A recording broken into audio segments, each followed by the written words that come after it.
رابطه ای؟ آره یه سالیه. بعد چند سالته؟ 20. اینکه خواهی ماشین خودت گرفتی؟ نه کادوه. پدرت بهت داده قاعدتا؟ نه دوست دخترم. چند سالشه مگه؟ تقریبا 30 سالشه؟ دوست دخترت دیگه حساب نمیشه.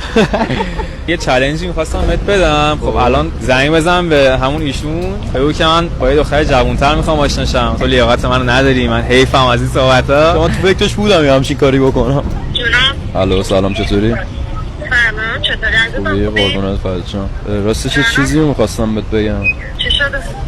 من یه مدتی بودش می‌خواستم اینو بهت بگم که من خیلی لیاقتم بیشتر از اینه که بخوام با یه آدم 30 ساله تو رابطه باشم. نیاز دارم که با یه دختر جوان‌تری که سنش به خودم نزدیک‌تره باشم.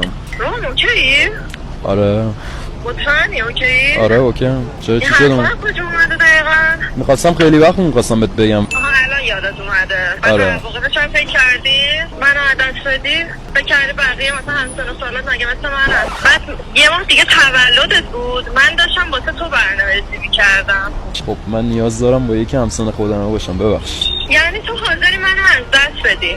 این امکانات رو از دست بدی؟ بعد بری با یه دختر 16-17 ساله که نه درکت میکنه نه مثل من میتونه ساپورتت کنه. شماره دوانیوت شما هم بگیرم. دوی چه پس بیا سویشو بیارم.